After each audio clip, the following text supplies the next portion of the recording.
Growing a business is kind of tricky right now. Supply chains are squeezed, tariffs and trade policies are dynamic, and cash flow, it's tighter than ever. You need clarity to come out on top. Without it, you risk falling behind. If only you could hop in the DeLorean and see the future, right? Thankfully, there's NetSuite by Oracle. NetSuite has real-time forecasting to help you move ahead with confidence. This is your AI-powered business management suite and the #1 cloud ERP. Trusted by over 42,000 businesses, NetSuite brings accounting, financial management, inventory, and HR all under one roof. It's your single source of truth, giving you the data and control you need to move quickly. And with AI built in, you can automate the busy work and focus on strategy. NetSuite helps you see what's stuck, what it's costing you, and how to pivot fast. If I were running a business with a lot of moving parts, I'd use NetSuite for full control over everything. Tame the chaos with NetSuite. If your revenues are at least in 7 figures, download the free ebook, Navigating Global Trade, 3 Insights for Leaders at netsuite.com/SPI. That's netsuite.com/SPI. The perfect product launch. It's the goal for every brand marketer. High heat, fast sellout, and fans posting recipes like trophies. What do Sydney Sweeney's soap drop, Taylor Swift's tickets, and your next launch have in common? Well, they're not bought, they're bragged about. Fanfare turns your drop into a moment. Fanfare cues real fans, blocks bots, and builds launch experiences worth screenshotting. Want hype without the heartbreak? Get Fanfare's 5-step hype drop playbook with our proven success formula and make your next launch unforgettable at fanfare.io/playbook. Again, fanfare.io/playbook. Now, this point is really, really important. If we can actually understand that our emotions might actually be signposts that are pointing at fundamental needs that we're not meeting, or maybe not meeting in a healthy way, we can actually start to put in different behaviors that can meet that fundamental need without going towards the unhealthy way that potentially we do it before. Hey, it's Pat here. You're about to listen to something a little different on the show today. It's not our usual Friday format where I follow up on Wednesday's episode. Don't worry, those aren't going away forever. Just a little break to bring in something even more special, in my opinion. And this episode and the next few are a part of our Teaching Friday series, which we do with our SPI Pro members. We have an incredibly talented pool of people within SPI Pro, so we thought, why not give our pros the spotlight and teach you here on the podcast every once in a while? It's just one of the perks of being a part of Pro, in fact, is this possibility. With each episode, you get to hear a different pro teach you something special from their area of expertise. Without further ado, I'll let them take it away. Oh, and if you want to find out more about SPI Pro and be a part of it, you can go ahead and apply at spipro.com. Welcome to the Smart Passive Income Podcast, where it's all about working hard now so you can sit back and reap the benefits later. And now your guest host. He's hot air ballooned over Cappadocia, Turkey, slid down from the Great Wall of China, bungee jumped from Auckland Harbour Bridge, New Zealand, biked the streets of Rome, and snorkeled the Great Barrier Reef of Australia, Michael Bauman. Before we even sit up in bed, before our feet touch the floor, we're already inadequate, already behind, already losing, already lacking something. And by the time we go to bed at night, our minds are racing with a litany of what we didn't get or didn't get done that day. We go to sleep burdened by those thoughts and wake up to that reverie of lack. Quote from Brené Brown in Daring Greatly. So today I want to talk about how you as an entrepreneur can actually feel like you're enough. Now, I've found in my experience working with entrepreneurs and just in my own life in general, I found our definition of success is so intertwined with this idea of not feeling like we're enough. A lot of times we're pursuing this image of success. We're pursuing an appearance of success. So I might be making a certain amount of money, having a certain amount of revenue or profit, reaching a certain level of fame or recognition. But underneath that, we're actually pursuing how can we feel like a success? And I feel like it's so interchangeable with the idea of enoughness. It's almost like, how can I feel enough in every area of my life? So how much money, how much recognition, fame, achievement is enough? How can I feel enough as a parent? How can I feel enough as a partner or a spouse? Or as a boss? Like, how can I feel like I'm good enough as a boss? How can I feel like my physical body or my appearance are enough? How can I feel like I've done enough, worked hard enough? That's like an everyday thing for us as entrepreneurs. How can I feel like I'm contributing enough or making enough of an impact? So what if these questions actually underlie our feeling of success or failure?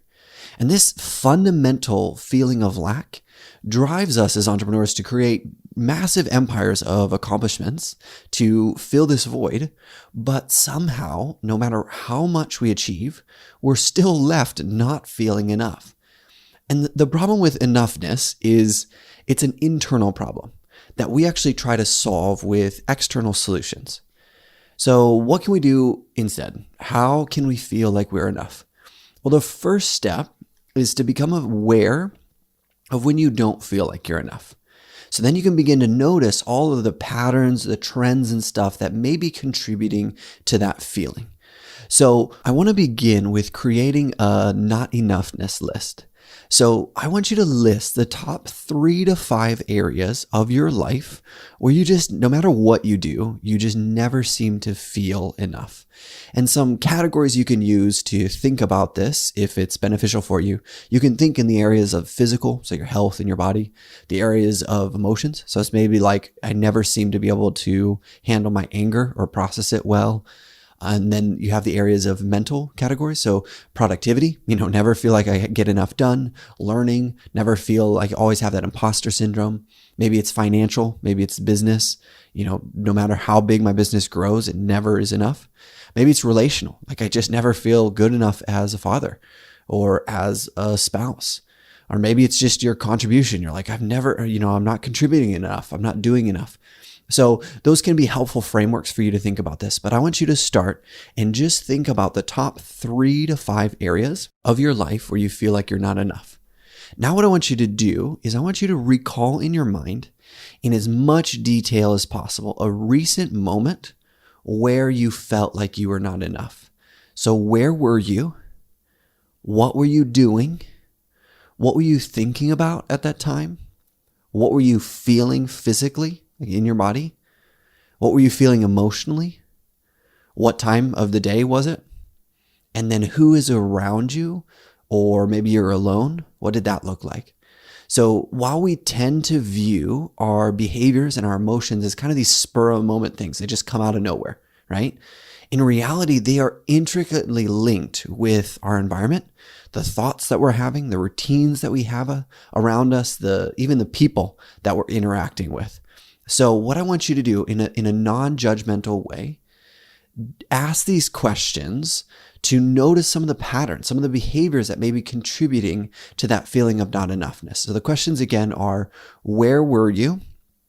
What were you doing? What were you thinking about at the time? What were you feeling physically?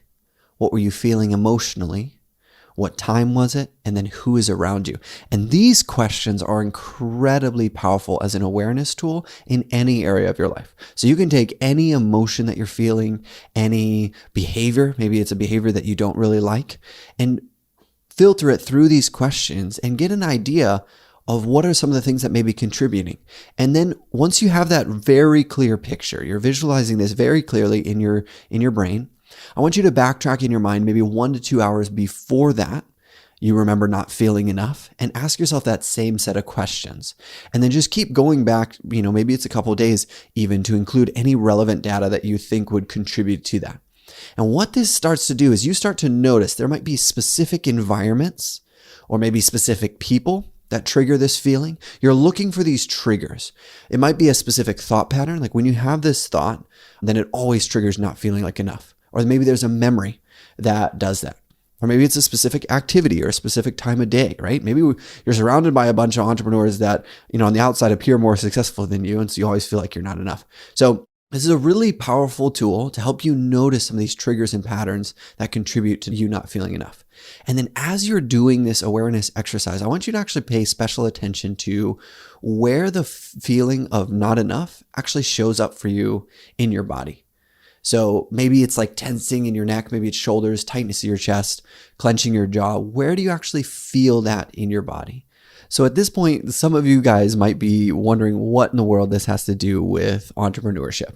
So let me kind of explain. Let me give you a little bit of background. So our modus operandi when it comes to our emotions is typically to either ignore them or repress them or try to change them without adequately recognizing and appreciating the message they're trying to convey to us. So emotions, essentially, they serve as our body's natural warning and protection mechanism. It's similar to pain, right? When you're in pain, your whole focus is around that specific spot. And a lot of times it's, how do I get out of pain? How do I move out of this? And it's similar with emotions. It's our body's way of expressing there might be fundamental needs that are going unmet. Now, this point is really, really important. If we can actually understand that our emotions might actually be signposts that are pointing at fundamental needs that we are not meeting, or maybe not meeting in a healthy way, we can actually start to put in different behaviors that can meet that fundamental need without going towards the unhealthy way that potentially we do it before. So when you look at human needs psychology, you have things like Abraham Maslow's hierarchy of needs. A lot of people are familiar with that. But there's an area that Tony Robbins has actually done a lot of work in, and he lays out 6 fundamental needs that human beings have. The first 4 are primarily to just survive. And then the last 2 are what you absolutely need if you want to have any fulfillment in your life. So as human beings, we have a fundamental need for safety, to feel like we're safe. And this can, there's different words for this. This might be certainty, a sense of comfort, a sense of control. A lot of times for entrepreneurs, it's control. I know that word definitely resonates for me, just trying to control everything. So we actually have this fundamental need for certainty and for control in our life. Then on the flip side, we also have a fundamental need for variety and for change. Like as human beings in life in general, everything's always changing. And if everything stayed the same, it would be absolutely boring. So we have this need on the other side for variety and spontaneity and fun and creativity. A lot of creativity falls into this category of variety. Then we have a need for significance, to actually feel like we matter. And this is one that's often overlooked, and potentially as entrepreneurs, a lot of times we try to meet that through our business. So we go, I'm going to feel significant because my business is doing well, or I'm making a certain amount of money. But then if that isn't happening, then we don't feel like enough, right? We don't feel like there's this fundamental need that's getting met. Because a lot of entrepreneurs people in general, but business is a conduit for trying to meet these needs. So we have this need for significance, and it's actually a fundamental need. Sometimes we write it off and say like, oh, I don't need that. No, there's this need we have to feel like we matter and to feel significant.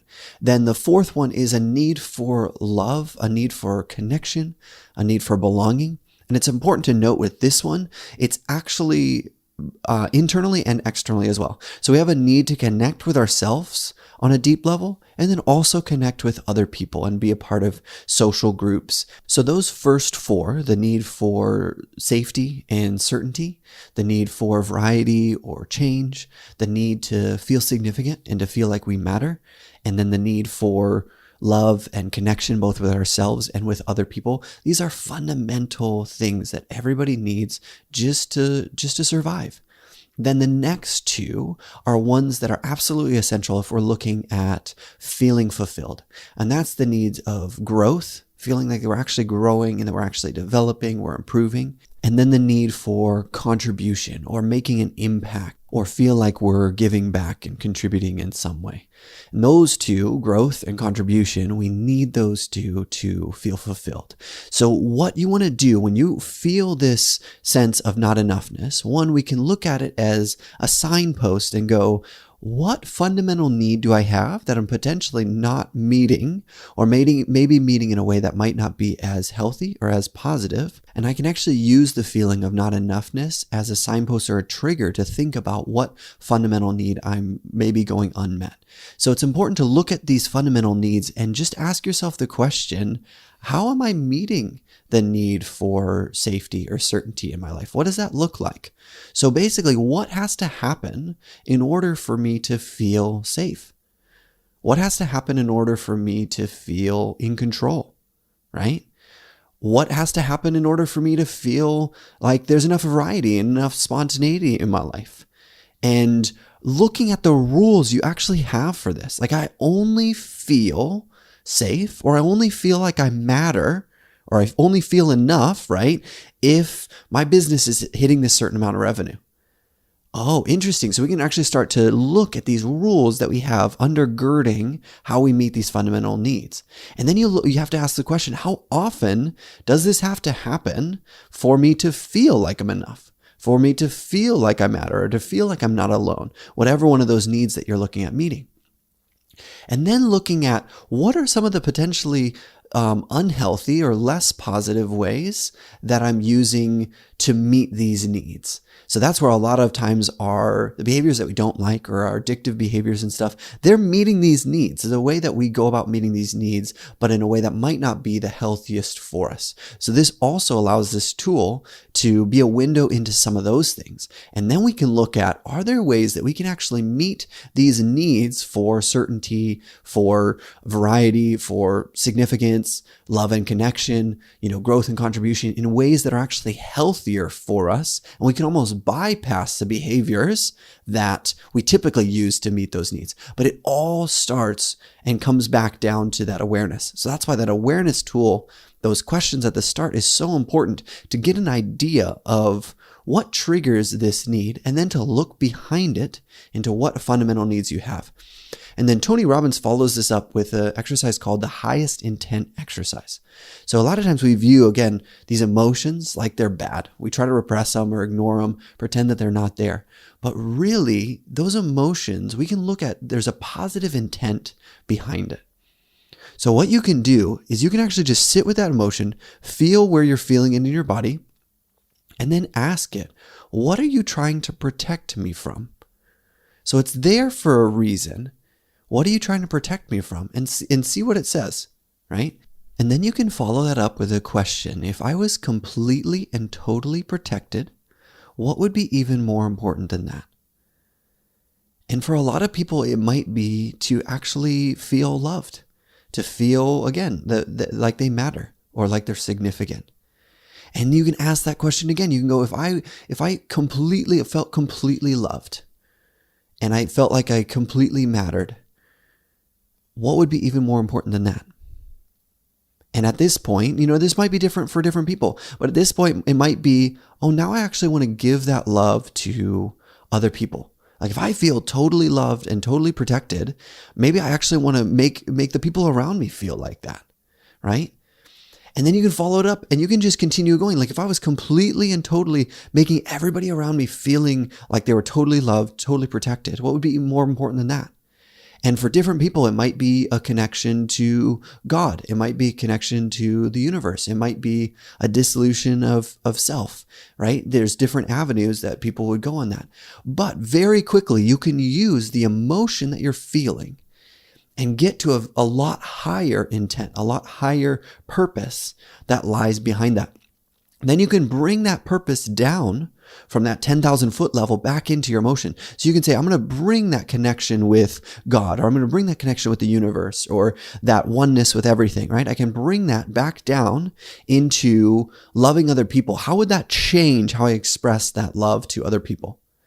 And then you bring that down into feeling loved yourself, right? Like if I was completely connected with God, or if I was completely connected with the universe, and I bring that back into myself, or completely connected with everything that there is, and I bring that down into loving myself, how would that change that? And then you bring it back down into the feeling of not feeling enough. How would that change how that feels?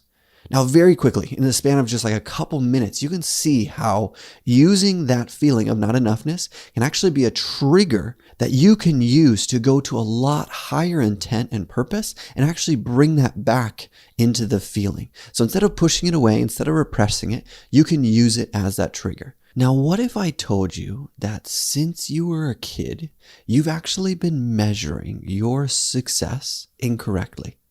So for years and years and years, you've actually been using a faulty measure, an inaccurate measure of your success. So world-renowned entrepreneur coach Dan Sullivan talks about how the only way that you can measure the distance that you've traveled is from where you started to where you are right now. Now, this is profound because it can change everything about how you measure success and how you can actually feel like you're enough. In a phenomenal book that I'd recommend all entrepreneurs read, it's called The Gap and the Gain. So it's by Dan Sullivan and Dr. Benjamin Hardy. And in it, he talks about we are constantly measuring ourselves in the gap. So basically, we're at this point, and instead of looking at the distance we've traveled from where we started to where we are right now, which is the only way we can measure distance, we actually look at the distance from where we are now to where we want to be. So what we're doing is we're actually we're putting ourselves as a player into an infinitely losing game. Like that is just the structure of the system. You're putting yourself into an infinitely losing game because where you want to be is a goalpost that is always moving further away. So it doesn't matter how far that you've moved, if you're not measuring that distance, but you're measuring the gap from where you are to where you want to be, you are infinitely losing. Like none of us would enter a match or, go to the casino where we know that it's 100% of the time we will lose all of our money at the casino, or we will guaranteed to lose in a sporting event. Nobody would go in with the odds stacked against them like that. But we have actually, as entrepreneurs, we've actually been measuring our definitions of success incorrectly our whole life a lot of times. And a lot of times it comes from something that might have happened in our childhood, but there's ways that you can actually change it right now. And this is the concept that they talk about is measuring the gain rather than measuring the gap. And this sounds so simple, but it changed everything for me. Like what if we actually measured the gain? So an incredibly powerful exercise is just sitting down, look back over the last decade, look where you were at that point and actually measure. Just start making a list of all of the things that you have accomplished in that period of time. Right? Maybe your revenue has quadrupled since then. Maybe you've gone through tremendous adversity and tremendous challenges and you're still here. Whatever it is, just make a list of all of those things. And you'll start to be surprised at how many things you've actually done and how much you've grown, how much you've developed. It's extraordinary. And then what you can do is I started putting this into my everyday, right? Every day as entrepreneurs, we're looking at it and we're going, okay, what's my to-do list for the next day? What did I get done today? How did I do? What's my to-do list for the next day? What's my weekly to-do list? What's my quarterly goals? We're super good at that. Right? But what if you actually put in celebration habits? Now, this sounds trite, but what if you actually started to measure the gain, right? What if every day, along with your weekly review, you actually had like a done list, right? What if you actually said, I did this, this, this, this, and this? Or if you didn't get stuff done that day, what if you actually were like, I just overcame this challenge? Or maybe I was actually present with my family, or maybe I actually took a vacation. What if you actually looked at that? And then what if every week, along with your weekly review of what you got done and what you need to do, what if you actually celebrated all the things that you did? What are all the amazing things that you did this week? And what if every month you put that in? What if every quarter? What if every year? You actually have a celebration, because what that does is that's your lived experience, right? Like your day-to-day life. If we're constantly in this losing game, we always feel like we're not enough. We literally have formed the framework for us to constantly be losing and not feeling like we're enough. What if we change that? What if you actually started celebrating yourself? And it's harder than it seems, right? It's harder than it seems to actually go, I'm going to celebrate myself. But you get to choose the life that you want to have. And celebrating yourself, that changes the state that you feel. And that's actually what we're looking at. We're actually looking at feeling something different. And we have to change the stories that we have about ourselves to be able to feel something different. So incredibly powerful tool. Just think about, are you measuring in the gap or are you measuring in the gain? And this is as simple as like maybe you're eating a sandwich and you're like, oh shoot, they put on too much mayonnaise on my sandwich. All of a sudden you are measuring the gap. Right? You're measuring the gap of, oh man, I wish my sandwich, had less mayonnaise on it. Instead of looking at, I'm eating an incredible sandwich. It's this really simple shift, but once you start to notice it, you'll notice that all throughout your day, you are measuring the gap. So you can actually change that and measure the gain. You can celebrate the gains that you've actually had and change that feeling of not feeling enough into one that actually celebrates what you're doing. And the last thing I want to give you is what I call enoughness bookmarking. So what if you could start your day and end your day feeling enough regardless of what actually happened in the middle? So I came across this idea, again, when I was reading Daring Greatly by Brene Brown. And in it, she has a section that talks about wholehearted living. And a quote stood out to me, and she says, "No matter what gets done or how much is left undone, I am enough." And isn't that what we all want to be able to feel? Like no matter what gets done or how much is left undone, I'm enough. So what I started doing is I started bookmarking my days with this phrase. When I wake up in the morning, I say, no matter what gets done or how much is left undone, I'm enough, right? And you can do this in every area. You can say, I'm enough as a father, right? I'm not perfect, but I'm enough as a father. And the physical body that I have is enough, right? Maybe you don't have a six pack. Maybe you're not incredibly strong and you don't have the perfect body that you want, but it's enough. And actually, on a cellular level, it's performing thousands and thousands of just mind-blowing processes that are keeping you alive every single minute of every single day. And what if that's enough, right? So in every area of your life, you can actually use that. Like, no matter what gets done, I am enough, right? No matter, even if I get really angry today, I'm enough. And you're separating this core sense of actually being enough from the problems that you actually have during your day. And then at the end of your workday, no matter what you got done and what remains to be done, you're enough. So now what I want you to do is I want you to think back to at the start of this, where I talked about thinking about those top 3 to 5 areas where you don't feel like you're enough. And I want you to create your own enoughness bookmarks. So it might be something like, no matter how much I weigh, I'm enough. No matter how much I have in my bank account or investments, I'm enough. No matter whether my business fails or succeeds, I'm enough. No matter what people say about me, I'm enough. I'm enough as a parent. I'm enough as a partner or a spouse or a business owner, as an entrepreneur. And initially, it may be quite difficult to say these phrases, as you're essentially combating a lifetime of neurological conditioning saying otherwise. But through repetition and consistency, you may actually begin to notice a shift in your perception. It might not happen overnight, but you may begin to notice how you approach your day from a position of feeling enough and how that just changes everything about how you feel. And this allows you to begin to separate your identity and your worth from what you do. And it's okay if you don't feel it. Like any habit, the results are found in consistency that's compounded over time. So there are 4 really powerful tools to help you just beginning to unravel where is this not enoughness coming from and trying to ground your life in feeling like you're enough. So remember that awareness. Where are you? What were you doing? What were you thinking? What were you feeling physically? What were you feeling emotionally? What time was it? Who was or wasn't with you?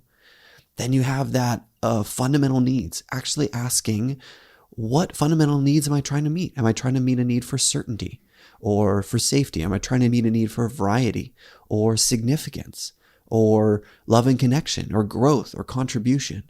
And then taking those things and going up to that highest intent, like Tony Robbins talks about, and going, if I was completely and totally protected, what would be more important than that?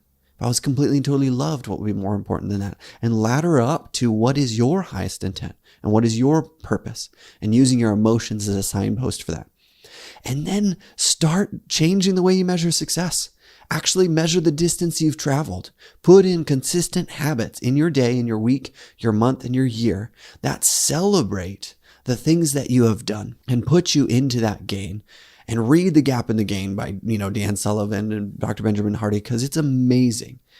And then bookmark your day with enoughness. Start your day, and no matter what gets done, what gets left undone, I'm enough. And then end your day by that as well. And I want to leave you with a quote from Michael Singer from The Untethered Soul, another phenomenal book. He says, imagine what fun life would be if you didn't have those neurotic personal thoughts going on within you. You could actually enjoy things, and you could actually get to know people instead of needing them. You could just live and experience life instead of trying to use life to fix what's wrong inside of you. You are capable of achieving that state. It's never too late. So I want to ask you, which one of these tools stands out to you the most? Because they don't do anything unless you implement them. So I want you to take one of those 4 things that I mentioned: the awareness, the fundamental needs or the highest intent, the gap and the gain, measuring your success, or just bookmarking your day with enoughness. Which one are you going to implement today? So if you guys are interested, I'd love to have you check out my podcast called Success Engineering. And in it, I've interviewed everybody from Broadway directors and Hollywood actors to multimillionaire CEOs to neuroscientists to essentially look at how do we define success and also pull back the curtain on the things that are behind it that we don't typically see. So some of the loneliness, some of not feeling like you're enough, or imposter syndrome, or the fears and the doubts and insecurities that they actually went through to achieve the level of success that they have. So love for you guys to check it out. And always you can check out my website, successengineering.org, if you're interested in more resources on any of these topics. Thanks for listening to the Smart Passive Income Podcast at smartpassiveincome.com. I'm your host, Pat Flynn. Our senior producer is Sarah Jane Hess. Our series producer is David Grabowski. And our executive producer is Matt Gartland. Sound editing by Duncan Brown. The Smart Passive Income Podcast is a production of SPI Media. We'll catch you in the next session.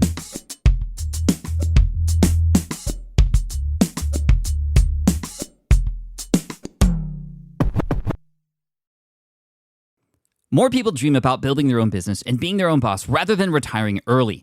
But a majority of them never even take the first steps to register the business. Why? Because starting a business can feel overwhelming. With legal forms, paperwork, finances, it's a lot. And that's where Taylor Brands comes in. Taylor is a complete business builder designed to make launching your business simple and stress-free. You can register your LLC in just minutes, keeping your personal and business assets separate from day one. And from there, you can get access to everything you need to get off the ground, from legal documents, licenses and permits, invoicing and bookkeeping tools, and even a 100-day business coaching program to help you hit the ground running. You'll also get a free personalized business plan, branding tools, and so much more. And of course, our listeners get an exclusive 35% discount to get started. Just head to taylorbrands.com/SPI. That's TAILORBRANDS.com/SPI. Stop dreaming, start building with Taylor Brands. Hey, fellow podcaster, does this sound like something you've experienced? Record your podcast episode on one platform, download the files, edit in another app, then fire up a different tool just to create these social clips. Well, it can be clunky, time-consuming, and frankly overwhelming, especially for creators trying to grow. And that's why I'm excited to tell you about Riverside. Riverside is the all-in-one platform. Record, edit, and repurpose your podcast content all in one place. You just log in, record with your guests no matter where you are in the world, and just like that, studio quality audio and high resolution video. We use Riverside here at SPI as well now. With built-in AI, I can automatically clean up my audio, saving myself so much editing time, and it can even auto-generate clips to make promoting the show a breeze. And with Magic Clips, I can grab the best moments and repurpose them as short-form video, perfect for YouTube Shorts, TikTok, or Instagram, without re-recording a thing. So if you're tired of juggling tools and want a faster, simpler way to create and scale your content, it's time to try Riverside, built by creators for creators. Just go to smartpassiveincome.com/Riverside and use code SMART to get 1 month free on the Pro plan. That's smartpassiveincome.com/Riverside, promo code SMART.